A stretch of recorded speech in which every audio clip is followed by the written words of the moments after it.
नमस्कार, अफसरनामा में आपका स्वागत है। मैं हूं अरविंद यादव। आज हम ऐसे एक युवा अधिकारी से आपकी मुलाकात कराने जा रहे हैं जो फिटनेस को लेकर काफ़ी सजग रहते हैं और लोगों को साइकिलिंग और रनिंग के माध्यम से जागरूक भी करते हैं। उनका एक सपना है कि लगातार पेड़ों की संख्या बढ़ती रहे और हरियाली भी बढ़ती रहे। तो आइए सीधे आपको रूबरू कराते हैं 2014 बैच के IFS अधिकारी पंकज राजपूत से। राजपूत साहब, बहुत बहुत स्वागत है। धन्यवाद अरविंद जी, नमस्कार। राजपूत साहब, आपकी यहाँ तक की जर्नी है, उस जर्नी के बारे में जानना चाहेंगे। अपने यहाँ तक के पहुँचने के एक सफ़र की करें तो 1985 में उत्तर प्रदेश के बिजनौर जिले में एक ग्रामीण किसान के यहाँ जन्म हुआ था। पिताजी हमारी खेती करते हैं, माताजी हमारी गृहिणी हैं और अभी भी वहीं पे निवास करते हैं। 1985 में जन्म हुआ। प्राइमरी स्कूलिंग कक्षा 4 तक वहीं हुई, 5 में फिर अलग हुई। कई सारे स्कूल्स चेंज हुए और होते होते कक्षा 11 तक अपने गांव से ही पढ़ाई करी। कक्षा 12 में हमने डिस्ट्रिक्ट का जो हेडक्वार्टर था, बिजनौर डिस्ट्रिक्ट का हेडक्वार्टर था, वहाँ पे गवर्नमेंट इंटर कॉलेज एक था, वहाँ पे जाने का सोचा, वहाँ पे एडमिशन लिया। कहीं ना कहीं मन में रहता था कि कुछ अच्छी पढ़ाई करेंगे। उस वक्त तक बहुत क्लियर नहीं था कि अच्छी पढ़ाई क्या होती है। किसी ने बताया कि IIT करके एक स्कूल होता है, कॉलेज होता है, वहाँ से अच्छी पढ़ाई होती है, वहाँ पे चले जाते हैं तो आगे का करियर बहुत अच्छा बन जाता है। तो 12वीं कक्षा में हमने IIT का एंट्रेंस एग्ज़ाम दिया। उसमें प्रीलिम्स एक होता था पहले, फिर मेंस होता था। प्रीलिम्स हमारा पास हुआ, मेंस नहीं हो पाया। उसके बाद अगले साल 1 साल कोचिंग के लिए दिल्ली गए। दिल्ली में अब पहली बार गांव से निकल के गए थे, बहुत नया नया एक्सपीरियंस था। वहाँ पे नए लोग थे, घर से पहली बार इतना दूर गए थे, थोड़ा कठिनाई हुई, लेकिन ईश्वर के आशीर्वाद से सिलेक्शन हो गया।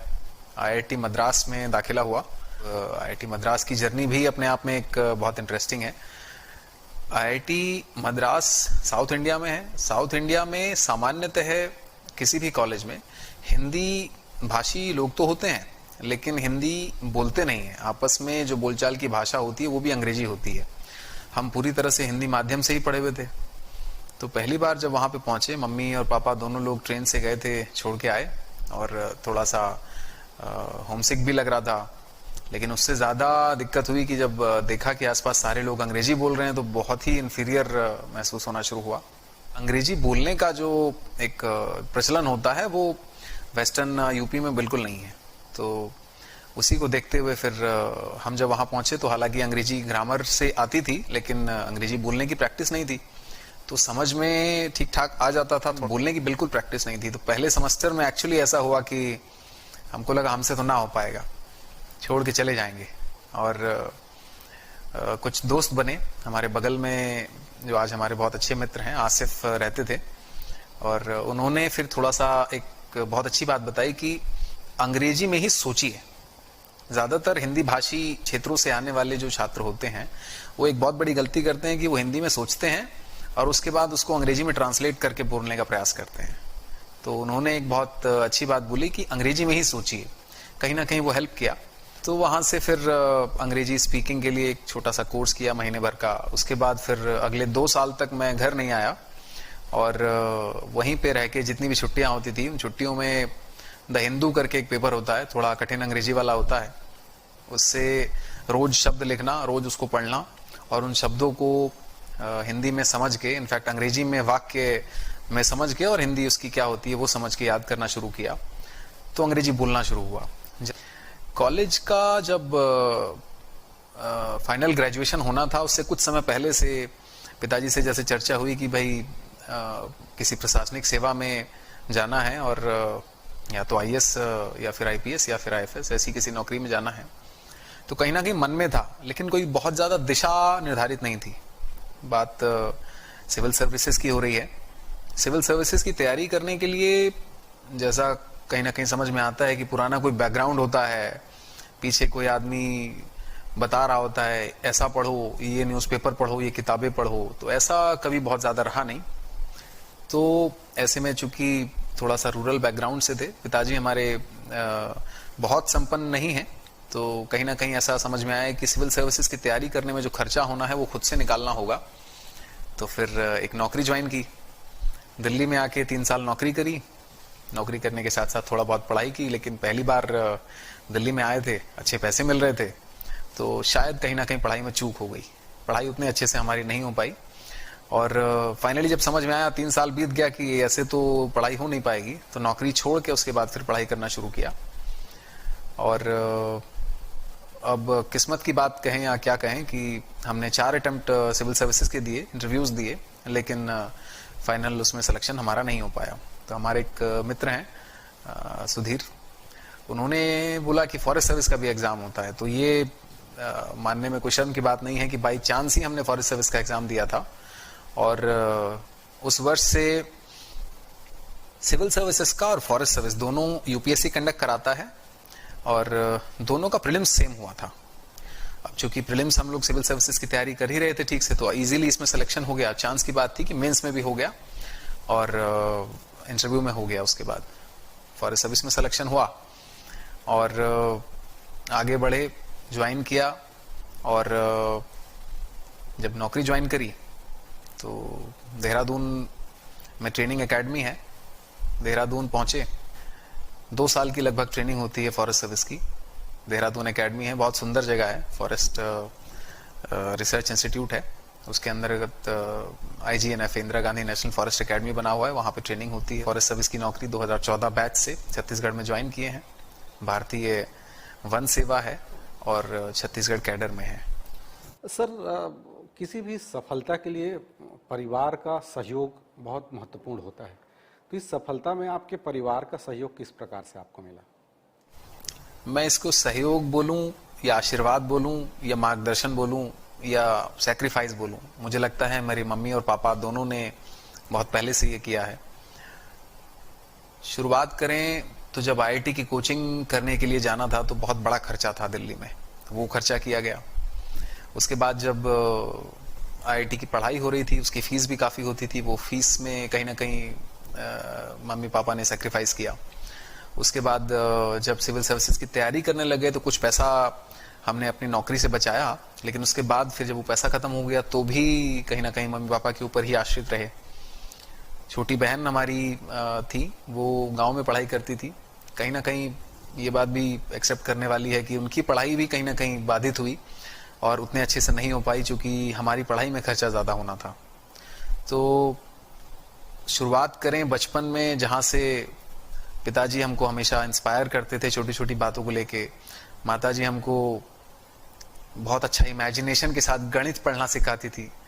हमको लगता है कि हमारी मेंटल कैलकुलेशन बहुत अच्छी है। उसका कारण है क्योंकि हमारी माताजी बचपन में हमसे सवाल पूछा करती थी कि एक पेड़ पे 5 कौवे बैठे हैं और 3 और आ गए, तो हम इमेजिन करते थे कि हाँ एक्चुअली 5 कौवे बैठे हैं और 3 कौवे आ गए, तो टोटल कितने हो गए। वहाँ से लेके और सिविल सर्विसेज की तैयारी करते हुए जितने सेक्रीफाइस माताजी ने किए, वहाँ तक मेरी माताजी ने और पिताजी ने, दोनों ने बहुत सेक्रीफाइस किया है। जैसा कि आपने बताया कि आपका कोई ऐसा फैमिली में कोई UPSC सेलेक्टेड कोई नहीं है, अगर ऐसे नहीं है तो आपको इस फील्ड में यहाँ तक पहुँचने में कितना परिश्रम करना पड़ा? क्योंकि क्या होता है, जब कोई परिवार के लोग रहते हैं तो एक अच्छा मार्गदर्शन मिल जाता है।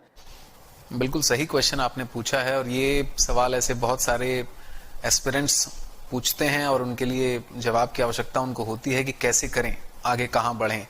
मुझे लगता है कि सिविल सर्विसेज की तैयारी करने में एक सबसे बड़ा जो फैक्टर होता है वो दिशा का निर्धारण होता है।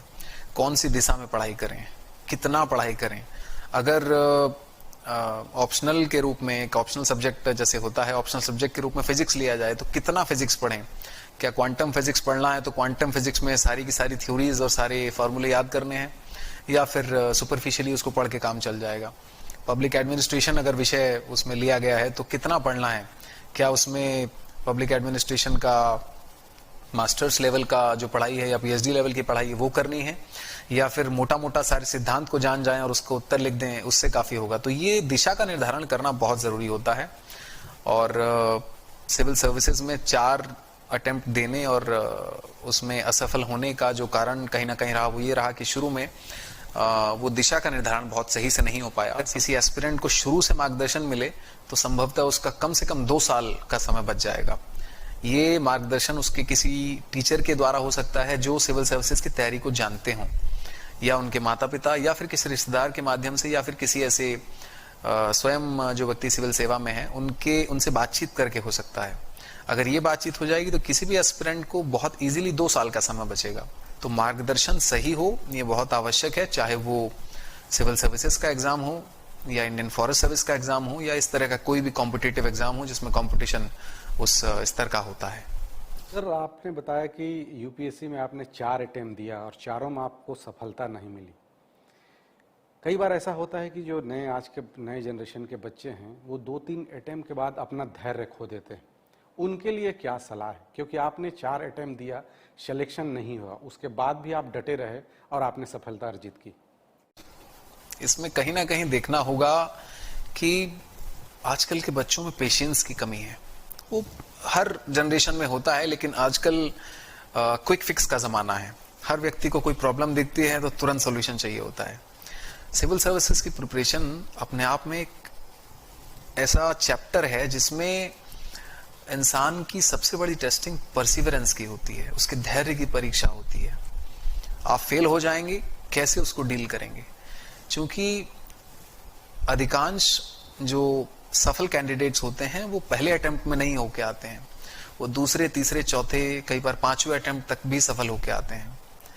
तो ऐसे में पहले अटेम्प्ट में या दूसरे अटेम्प्ट में तैयारी को छोड़ देना या धैर्य खो देना न केवल उस जर्नी में और उस चैप्टर में असफलता निर्धारित कर देता है, अपितु जीवन के आगे आने वाले सभी चैप्टर्स में कहीं ना कहीं उसको प्रभावित करता है। जो सर, आप एमटेक भी किए हैं, चेन्नई से आपने एमटेक किया है, तो उस दिशा की ओर कैसे नहीं बढ़े? मतलब आईएफएस जो है, इधर आपका रुझान कैसे बढ़ा? क्योंकि आपने तो इंजीनियरिंग की तरफ आपका रुझान था, आपने एमटेक भी किया था। मैंने बचपन से थोड़ा टेक्निकल रुझान मेरा हमेशा से रहता था, और आईआईटी का नाम जब सुना तो समझ में आया कि शायद ये वो जगह है जहाँ पे जाने से कुछ ना कुछ तो अच्छा हम कर पाएंगे। और जब 18 साल के हुए या 20 साल के हुए तब कहीं ना कहीं मन में आने लगा था, पिताजी बात करते थे कि डीएम बनने के बाद या फिर कलेक्टर बनने के बाद आप बहुत बड़े अधिकारी हो जाओगे, काफ़ी सारा काम कर सकोगे। गांव में कभी सड़क का कोई इश्यू होता था या फिर गांव में बिजली का इश्यू होता था तो बात की जाती थी, तो पिताजी कहीं ना कहीं इस मौके का प्रयोग करते थे इस बात को बताने में कि कलेक्टर होने के बाद आप या डीएम बनने के बाद आप इस तरह की बहुत सारी दिक्कतों को ठीक कर पाओगे और उसमें कुछ बेहतर काम कर पाओगे।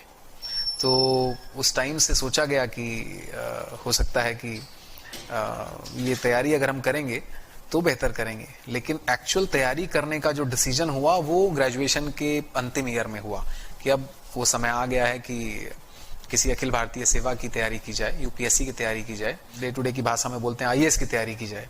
वो होता पूरी सिविल सेवा या फिर भारतीय वन सेवा का जो एग्जाम होता है उसके लिए है।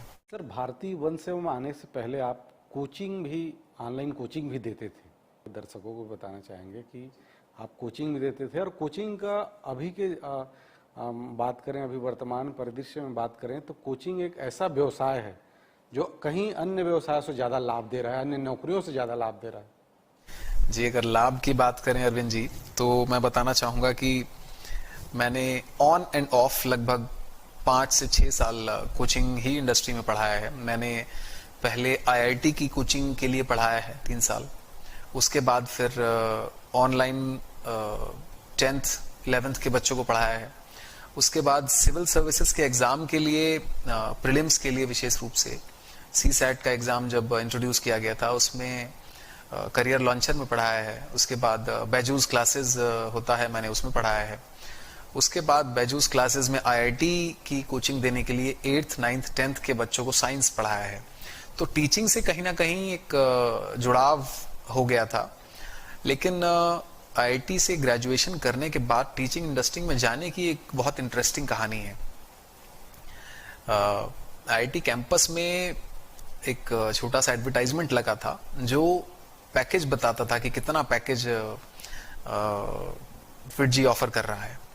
और उस पैकेज को देख के हम आकृष्ट हुए और देखा कि शायद ये वो मौका हो सकता है जहां से कुछ पैसे सेव करेंगे और उसके बाद सिविल सर्विसेज की सेवा की तैयारी कर पाएंगे।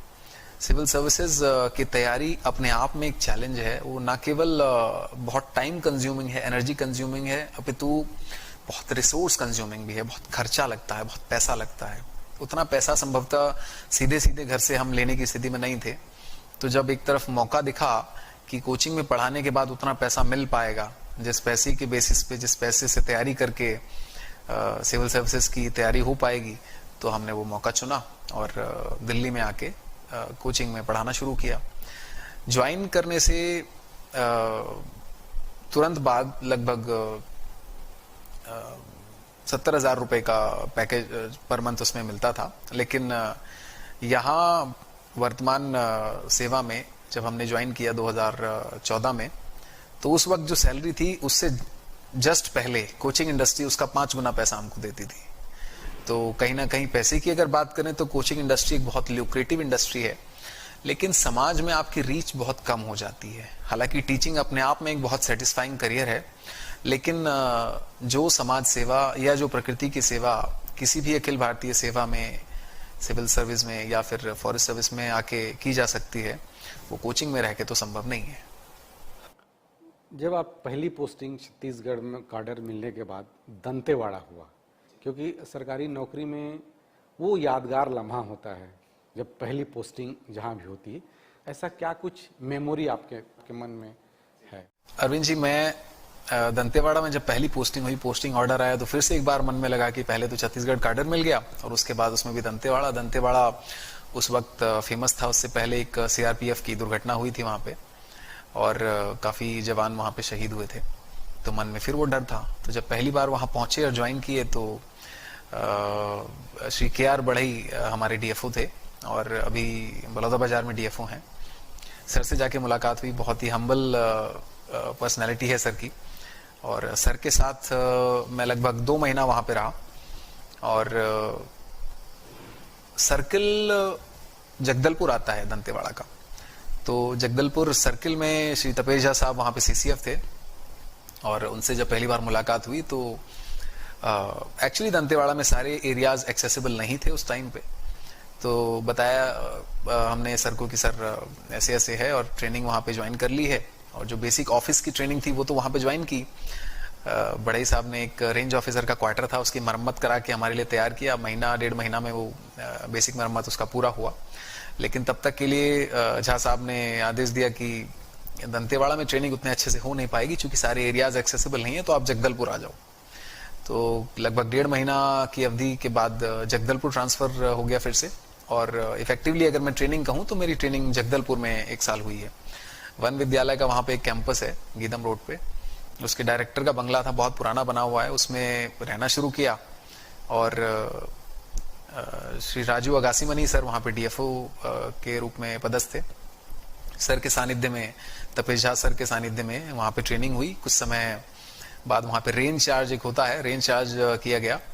बस्तर जगदलपुर से अलग है, जगदलपुर सिटी अलग है और बस्तर रेंज अलग है। बस्तर रेंज में हमारी ट्रेनिंग हुई है, लगभग 4 महीना की रेंज ट्रेनिंग थी। और उसके अलावा सोशल फॉरेस्ट्री एक डिवीजन था, तो वहाँ के जो डीएफओ थे वो छुट्टी में थे, 1 महीना उनके चार्ज में रहे, फिर वन विद्यालय के चार्ज में रहे। बहुत ही डाइवर्स ट्रेनिंग वहाँ पे हुई है। मुझे लगता है कि जगदलपुर सर्किल में पढ़ने वाले चारों डिवीजन में किसी न किसी रूप में कोई ना कोई ट्रेनिंग हुई है। कोई ना कोई जांच करने के लिए झा साहब ने आदेशित किया था, तो जांच की हुई है। तो आज एक फॉरेस्टर के रूप में जो शेप में हम हैं, वो उसका कहीं ना कहीं योगदान उस 1 वर्ष के जगदलपुर के प्रवास का ही है, जिसमें तेंदुपत्ता की ट्रेनिंग से लेके मुरुम सड़क निर्माण से लेके जंगल में होने वाली जो साइंटिफिक कटाई होती है उसका अध्ययन, मार्किंग का काम, फेलिंग का काम, ऑफिस के जितने काम होते हैं, स्थापना का काम, वो सारे के सारे पहलू वहीं पे देखे गए। बहुत। आपकी पहली पोस्टिंग एज ए डीएफओ कहाँ हुई और क्या मेमोरी है उसका? जशपुर में पहले पोस्टिंग हुई डीएफओ के रूप में। पहली बार बरसात में जाके ज्वाइन किया था और श्री मनोज पांडे साहब वहाँ पे डीएफओ थे, तो उनसे चार्ज लेना था। चार्ज उनसे लिया और पहला डिवीजन इतना दूर था कि रायपुर से अगर जाने का रास्ता देखें तो उड़ीसा होके ही जाना सबसे अच्छा उस टाइम पे था। वहाँ ज्वाइन किया। बहुत बड़ा डिवीजन है जशपुर, एक बहुत ही अंडररेटेड डिवीजन के रूप में है। जशपुर बहुत बड़ा डिवीजन है, बहुत अच्छा फॉरेस्ट है वहाँ पे। तो जब हम वहाँ पे पहुंचे तो उसी पोस्टिंग ऑर्डर के आसपास बहुत सारे रेंज ऑफिसर्स का इधर उधर ट्रांसफर हुआ और फाइनली 9 रेंज में से हमारे पास 2 रेंज ऑफिसर पदस्थ थे, बाकी सारी की सारी रेंज खाली थी।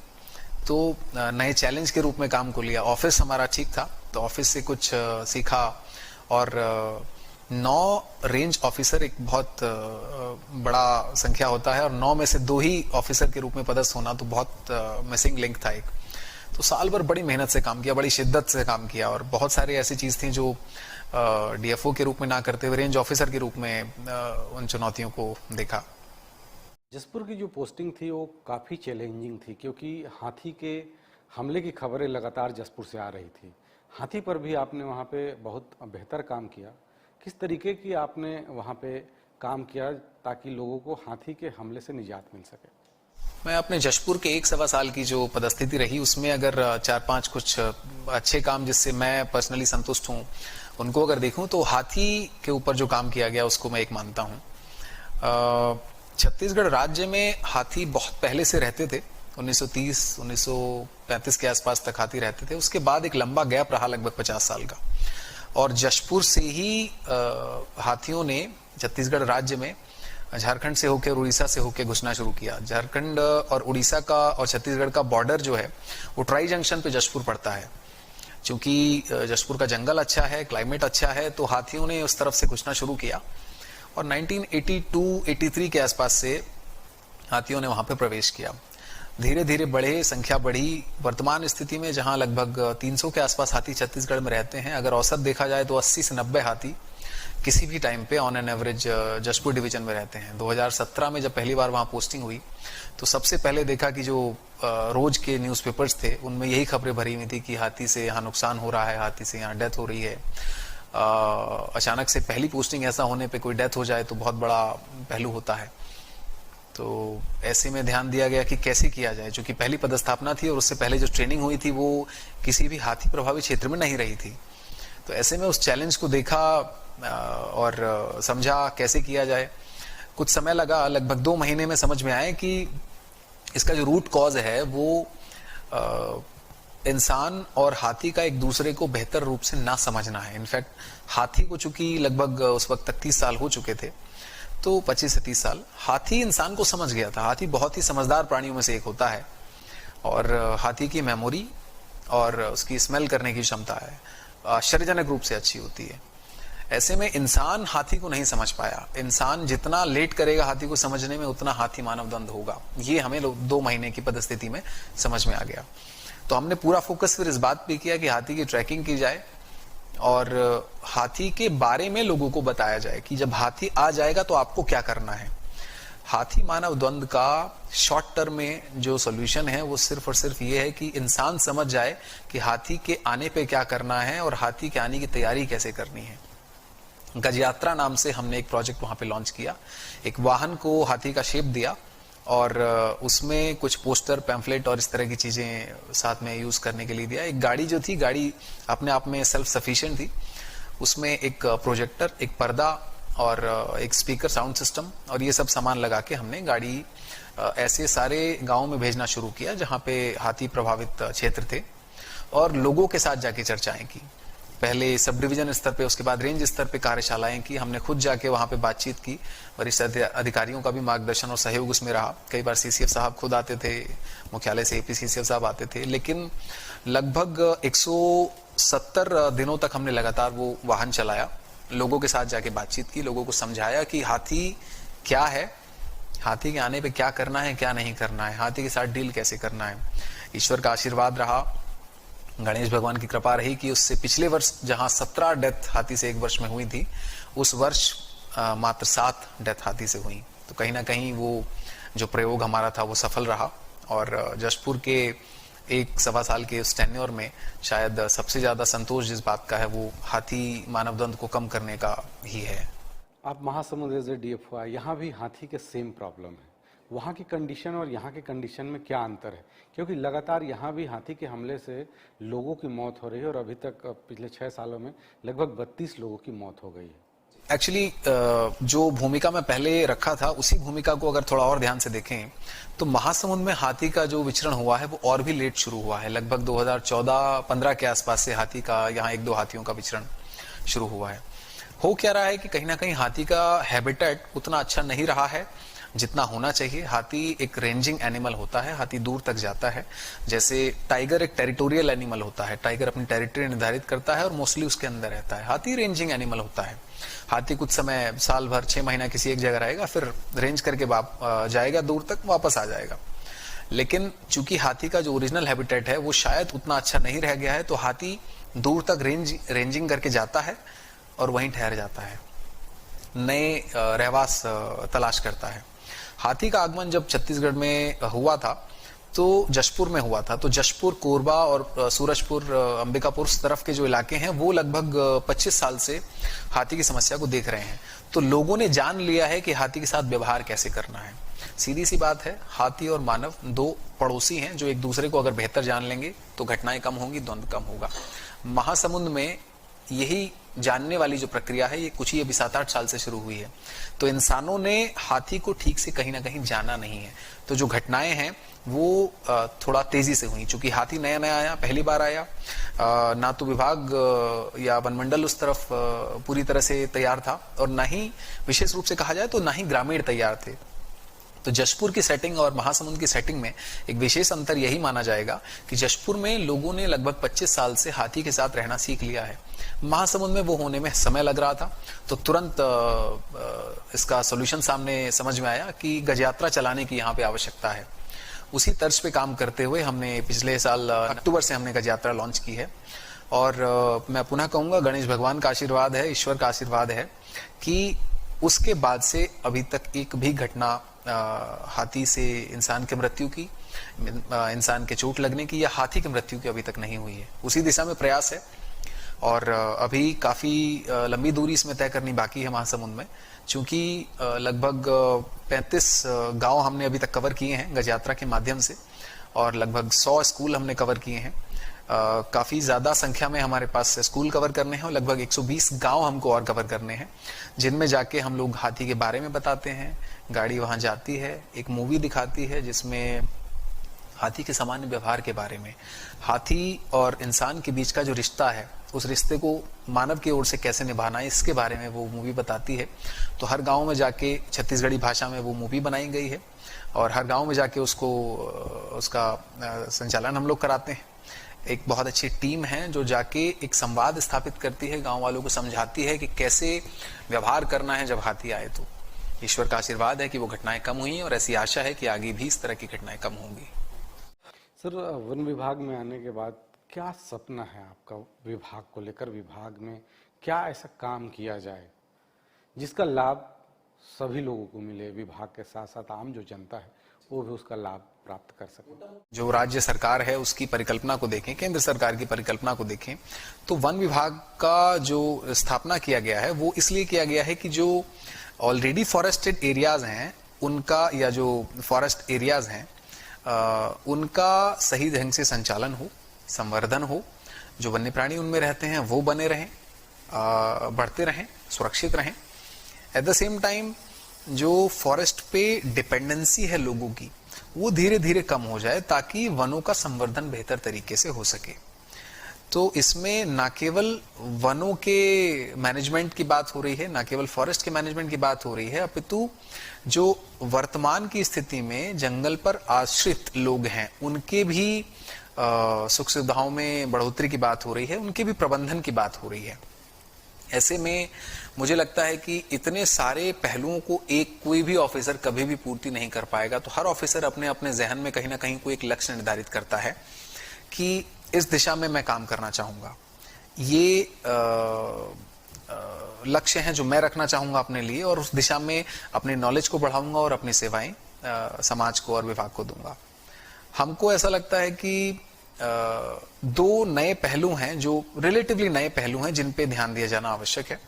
एक है अर्बन फॉरेस्ट्री और दूसरा है इको टूरिज्म। अर्बन फॉरेस्ट्री एक ऐसा कंसेप्ट है जिसपे अभी तक बहुत सिस्टमैटिकली इंडिया में ध्यान दिया ही नहीं गया है। जहां तक हम अर्बन एरियाज में रहने वाले लोगों की बात करें, ये अर्बनाइजेशन लगातार बढ़ रहा है। वर्तमान स्थिति में लगभग 2/3 जनसंख्या किसी न किसी रूप में भारत देश में अर्बन एरियाज में रहती है, शहरी क्षेत्रों में रहती है, और ये संख्या लगातार बढ़ रही है। 2050 तक ऐसा कहा जाता है कि लगभग 60% आबादी शहरी क्षेत्रों में रहेगी। शहरी क्षेत्रों में इतने घने क्षेत्रों में आबादी रहे तो इकोसिस्टम सर्विसेज कहाँ से आएंगी, ऑक्सीजन कहाँ से मिलेगी?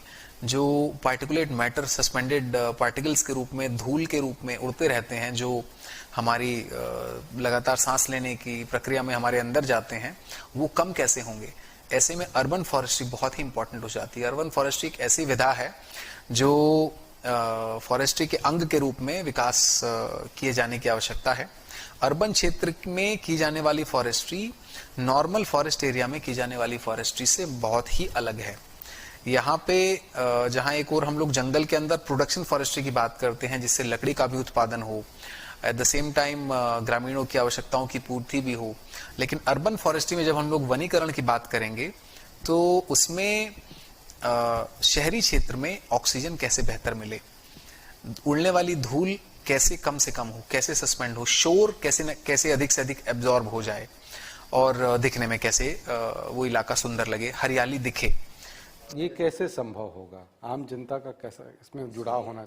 आपने बहुत सही और बहुत ही प्रासंगिक प्रश्न ये किया है अरविंद जी। मैं इसमें बताना चाहूंगा, जब तक पब्लिक साथ में नहीं जुड़ेगी, अगर इसमें खाली फॉरेस्ट डिपार्टमेंट की या खाली किसी नगरीय निकाय की जिम्मेदारी को रूप में इसको देखा जाए तो शायद ये पूरा नहीं हो पाएगा।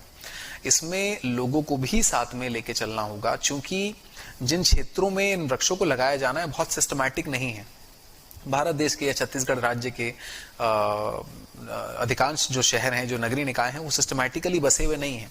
जहां सिस्टमैटिक बने हुए होते हैं वहां पे सड़क होती है, बीच में मीडियन होती है, दोनों तरफ शोल्डर्स होते हैं, उनमें स्पेस होता है कि आप कुछ वृक्ष लगाएंगे, दिखने में सुंदर लगेंगे, जैसे चंडीगढ़ है, या जैसे हैदराबाद के कुछ इलाके हैं, या जैसे दिल्ली के लुटियंस के कुछ इलाके हैं। तो वहां पे बहुत सिस्टमैटिक ग्रीनिंग होती है, जो किसी पब्लिक वर्क्स डिपार्टमेंट के द्वारा या किसी भी नगरीय निकाय के द्वारा या फॉरेस्ट डिपार्टमेंट के द्वारा किए जा सकते हैं। लेकिन जहां पे अनऑर्गेनाइज्ड डेवलपमेंट हुआ है अर्बनाइजेशन का, उसमें लोगों की भागीदारी अति महत्वपूर्ण है, क्योंकि जो गलियारा होगा उस गलियारे में हो सकता है या तो जगह कम हो या फिर वो जगह किसी न किसी के कब्जे में हो। तो ऐसे में हो सकता है कि वो ग्रीनिंग या तो किसी व्यक्तिगत एरिया में, व्यक्तिगत जमीन पे की जाएगी, या फिर अगर वो किसी गलियारे के कोने में भी की जाएगी तो उसकी सुरक्षा की जिम्मेदारी किसी न किसी के साथ जोड़ने की आवश्यकता होगी। तो जहां तक हमारा विजन है, इसमें शहरी क्षेत्र में विशेष रूप से एक अभियान के रूप में चलाए जाने की आवश्यकता है, जिसमें शहर के नागरिकों को जोड़ा जाए, उनसे बात की जाए, एक एक वृक्ष या दो दो वृक्ष उनकी जो घर है या फिर जो गली है उसमें वहां पे लगाए जाए, उनकी खुद की जिम्मेदारी रहे कि आप इसकी रक्षा करें। ये संख्या बहुत कम रहेगी। जहां एक और हम लोग जंगल में लाखों में वृक्ष लगाने की बात करते हैं, यहाँ पे किसी भी शहरी क्षेत्र में हम लोग या तो 1000 में या 2000 या 3000 इस तरह की संख्या में वृक्ष लगाने की बात करेंगे। सर्वाइवल एक्सपेक्टेड रहेगा इसमें 100% रहे जितने पौधे हम लगाएं। इसमें खर्च लेकिन ज्यादा होगा, क्योंकि इंडिविजुअल पेड़ पे हो सकता है हमको ट्री गार्ड लगाना पड़े। इंडिविजुअल पेड़ की रक्षा करने के लिए किसी न किसी को साथ में जोड़ना पड़ेगा। तो इसमें एक और जहां पे हम लोग पेड़ लगाने की बात कर रहे हैं, दूसरी तरफ पेड़ों की रक्षा करने की भावना का विकास करने की बात भी कर रहे हैं। तो जो शहरी नागरिक हैं, उन नागरिकों के साथ मिलके इस अभियान को अगर हम करेंगे तभी ये सफल हो पाएगा। सर, सफलता के लिए धैर्य और परिश्रम और सही मार्गदर्शन कितना जरूरी होता है? मुझे लगता है कि आपने 3 वो कंपोनेंट बोल दिए जिनको मिला के शायद 99% सफलता का पैमाना और या उस सफलता की जर्नी की जो दूरी है वो तय हो सकती है। परिश्रम लगातार करना है, लेकिन धैर्य नहीं खोना है। परिश्रम करते हुए हो सकता है आपके परिश्रम में कुछ कमी हो जाए तो असफलता मिले। आप बिना धैर्य खोए आगे बढ़ें और पुनः परिश्रम करें। ये थे 2014 बैच के IFS अधिकारी पंकज राजपूत। इनका कहना है और इनका मानना भी है, सफलता के लिए एक सही दिशा, परिश्रम और धैर्य बहुत जरूरी है। अगर ये तीनों का समावेश हो तो निश्चित ही सफलता मिलेगी। आज के लिए अवसरनामा में इतना ही। अगली बार हम फिर किसी अवसर के साथ आपकी मुलाकात कराएंगे। तब तक के लिए नमस्कार।